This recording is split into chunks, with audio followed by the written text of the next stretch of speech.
Iran and Iraq had been at war for many years. In 1988, they had declared a ceasefire due to work by the United Nations.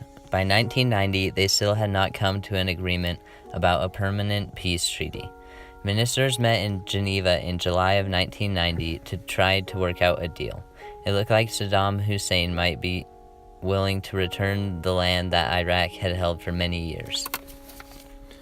2 weeks later, though, Hussein gave a speech where he accused Kuwait of stealing oil from Iraq's borders. He also demanded that Kuwait and Saudi Arabia forgive over $30 billion of Iraq's debts. Hussein also accused Kuwait and Saudi Arabia of holding down oil prices to gain favor in the West.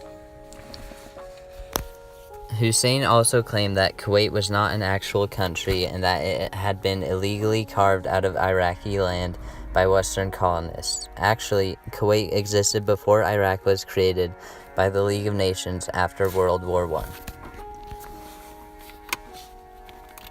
Iraq began gathering troops at the Kuwaiti border.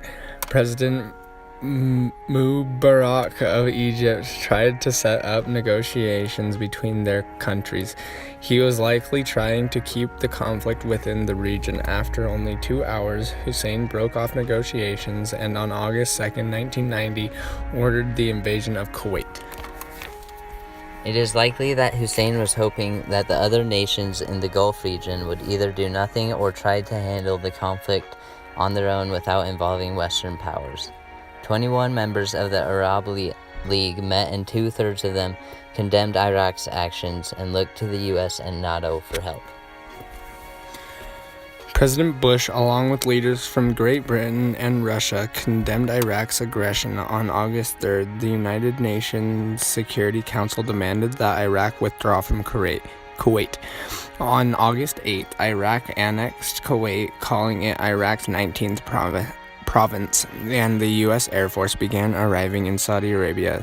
The buildup was known as Operation Desert Shield and was mostly meant to protect Saudi Arabia from further Iraqi aggression. Iraq moved over 300,000 troops into Kuwait and even declared a jihad or holy war against the NATO opposition. Hussein tried to create allies in Palestine, making a deal that he would help them push Israel out of contested areas. Both of these plans failed. In an effort to avoid fighting on two fronts, Hussein then declared peace with Iran so he could move all his troops from there to Kuwait.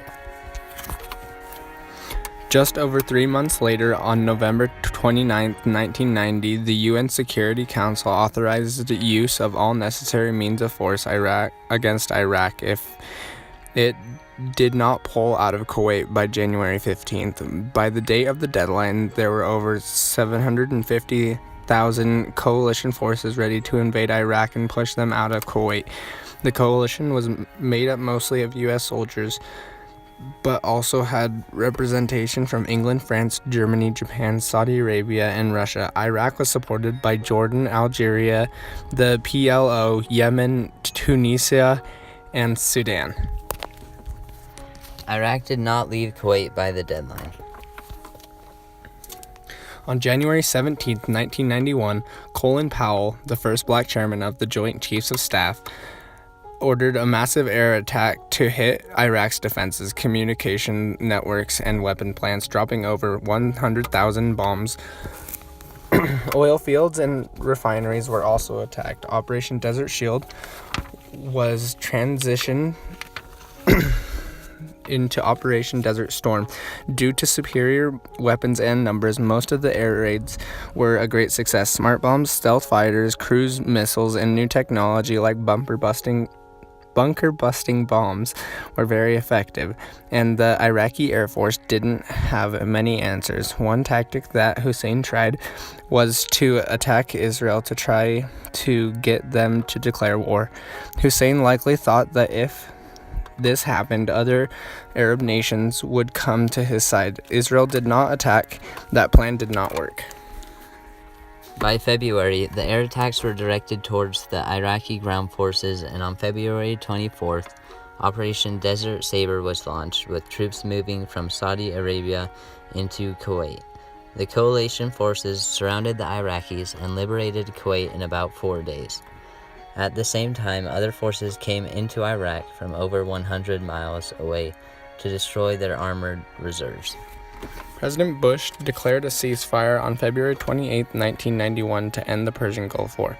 Hussein agreed to recognize sovereignty of Kuwait and destroy Iraq's WMDs, weapons of mass destruction. After the war was over, it was estimated that between 8 and 10,000 Iraqi forces were killed. 300 coalition forces lost their lives. The war ended decisively, but Hussein was not removed from power, and he did not live up to his end of the ceasefire. He set fire to many of his own oil wells to keep them out of coalition hands. He consistently suppressed uprisings in Iraq. He refused to allow weapons inspectors into the country, and by 2003, President George W. Bush had declared war again, starting the Iraq War and ending the Gulf War.